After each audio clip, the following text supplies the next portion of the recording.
So mga par, matapos nga po wasakin ni Shakur Stevenson si Teofimo Lopez Jr. at naging ganap ito na 4th Division Champion kung saan mga idol sa naging panayan po ni Shakur kay Mike Caffinger dahil tinalo daw nito si Teofimo. Hindi pa daw buo ang kanyang pag-iisip mga idol kung mananatili ito sa 140 pounds o di kaya babalik ito sa 135 pounds. Gusto kasi ni Shakur mga idol na bumalik sa 135 dahil ito daw talaga ang kanyang division at isa pa gusto niya daw maging undisputed sa timbang na to. Kaya nagdadalawang isip ito ngayon kung bibitawan ba nito ang titulo na naagaw niya kay Lopez. Well, sakaling bumalik talaga mga idol si Shakur sa 135 pounds, hindi talaga malabo mga boss na makalaban ito sa defense fight niya sa WBC. Ang ating pambato ni si Mike Magsayo. Sa mga hindi po nakakaalam mga idol, aakyat na po si Magsayo sa 135 pounds matapos hindi mapasamang laban nito kay Magnesi kay Ryan Garcia. Kinumpirma ito mismo ng kanyang asawa mga boss. At bakit natin masasabi na malaki ang tsansa ni Magsayo na makalaban itong si Shakur? Dahil number 1 mandatory ito sa WBC sa 135 pounds. Matik talaga kung umakyat ito sa lightweight. Rated ka agad ito sa WBC. Kaya hindi talaga imposible na mangyari ang laban ni Shakur at Magsayo.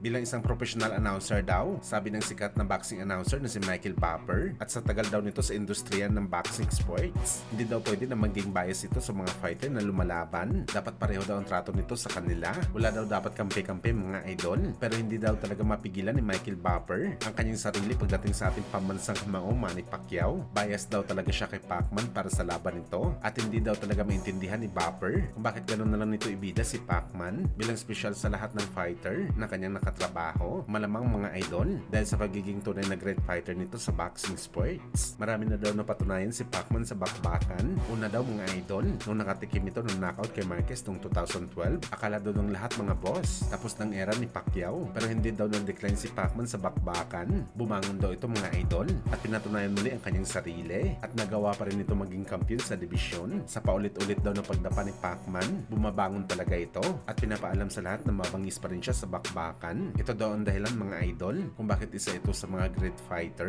at posible ito din ang rason bakit palagi bias si Michael Buffer pabor sa nag-iisang 8th Division Champion.